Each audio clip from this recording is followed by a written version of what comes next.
you didn't catch it on TV last night. Cloudy and breezy, heavy rain pushing in this afternoon, highs of 13 degrees today. And you've got Stephen Bumfrey with you today from 2 o'clock. We'll bring you all the breaking news and also playing you some good music as well. Let's return to a story we were talking about an hour ago, a really alarming one for some people who live in flats in Norwich. They say their lives are at risk and they're facing huge bills to make their buildings safe. Earlier, we heard from Gillian de Marrell, who lives in Duke's Place Wharf in the city centre. She says that a surveyor has told her that the building is a fire risk and it's residents like her who would have to pay to fix the building. If we send out demands for £50,000, the way our lease is written, everybody just has to pay. It's like, payable within 21 days. And if you don't pay, then it can be said that you've forfeited the lease and the freeholder can repossess your flat and you're made homeless. Up and down the country, there are leaseholders considering bankruptcy because they simply can't pay it. Well, let's talk more about this with Paul Afshar, who's from the End Our Cladding Scandal campaign group. Morning, Paul. Good morning. After the Grenfell Tower, it became clear that many tower blocks weren't safe, many blocks of flats. What has been done since to try to rectify that? Well, Chris, the government have taken some action, and that, of course, is welcome. But the problem is that they're really sort of proposing a political solution to what is a very real human problem. And let me explain what I mean by that. A couple of weeks ago, the government announced additional funding for the removal of dangerous cladding from high-rise buildings. So these are buildings above 18 metres.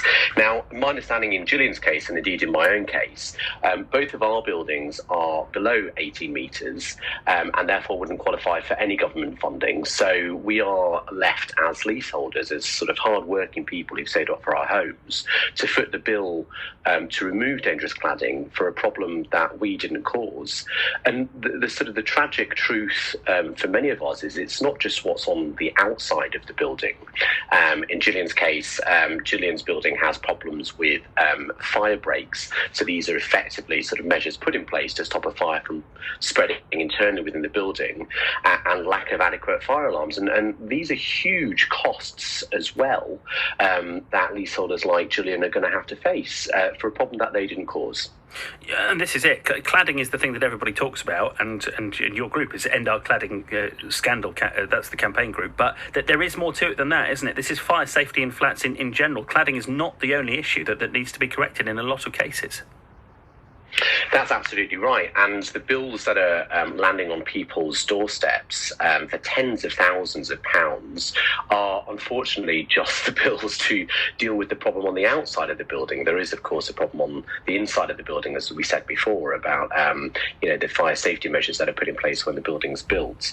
And what this means is that the sort of the reality for a lot of people who are living in buildings with dangerous cladding and without the right fire safety measures in place is that on a monthly basis they're paying hundreds, sometimes not thousands of pounds to ensure that they are safe in their homes by having to pay for what's called waking watches, which is where a person has to walk around their building 24/7 to check that it's not on fire. I mean, that seems like a ridiculous thing to have to do in 2021, to be honest.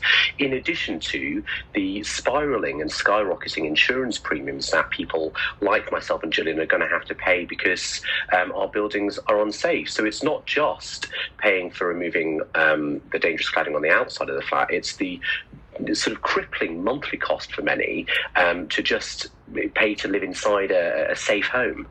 Yeah, and as we've heard in Gillian's case, as it stands, she thinks that her and the other residents will be liable for the bill to put all of this right, which is something that not many people can afford when you're talking about, upwards of £50,000 potentially, and then you can't sell the property, you can't move, because as soon as anyone surveys it, they're going to point out the problems, aren't they? So what do you do? What's the way out of what is a very difficult situation for a lot of people? Well, it's really sad. It's very, very sad. And what's even more sad is that the government, who only 2 months ago promised that no leaseholder would have to pay to remove dangerous and flammable cladding from their flats, are now making leaseholders have to pay to remove dangerous and flammable cladding from their flats. The real solution here, I'm afraid to say, is to go after the people who caused this problem in the first place. There are many developers with very deep pockets who, to be quite frank, over the last 10 to 15 years have built dodgy flats, resulting in the problem that we now, Gillian and myself and millions across the country now find ourselves in. They cause the problem. They should have to pay. And my understanding is that Balfour Beatty, one of the country's largest developers, actually built Gillian's building. Last year, in the sort of financial half of the year, Balfour Beatty made over £4 billion in revenue.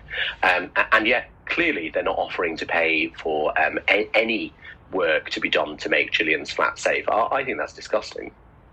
Paul Afshar, thank you. We'll keep in touch with you on that one. From the End Our Cladding Scandal campaign group, Paul Afshar talking there. We heard from Gillian, who lives in that location in Norwich earlier on. We mentioned Balfour Beatty. Just to reiterate, if you missed it an hour ago, we have been in touch with Balfour Beatty. They told us they took the matter very seriously, are investigating thoroughly. They do also say they're engaging with representatives of Duke's Palace Wharf, although Gillian, who we heard from earlier on, says she hasn't had any contact with them directly. So we'll keep you in touch with that one. We've had a couple of messages on this as well, haven't we, Tim? Because I dare say it's not just one location in Norfolk that's affected in this way. Yes, indeed we have, Chris. Rowley in Dereham says, surely there's some recourse with the original surveyors for not having done their job properly. If it was me living there, I would be hammering on their door asking for answers. Isn't this why surveyors and builders have insurance to protect everyone in these situations if the work is unsafe? And Joan in Lutton says, listening to your guests talking about problems with their building, in School Lane in Lutton, the developer didn't build properly. Some years later, they had to come back and fix it at their own cost. Also, I remember the houses in Parsons Drove near Wisbeach that were built in the 40s. In the 80s, the end wall on one of them collapsed. The builder was traced and made to rebuild the house at his cost.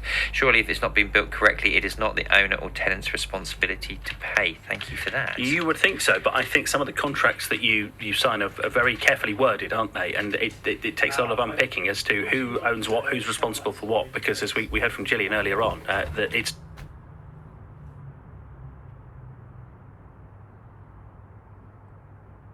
not quite as straightforward as there's several different parties involved in the ownership of those flats. So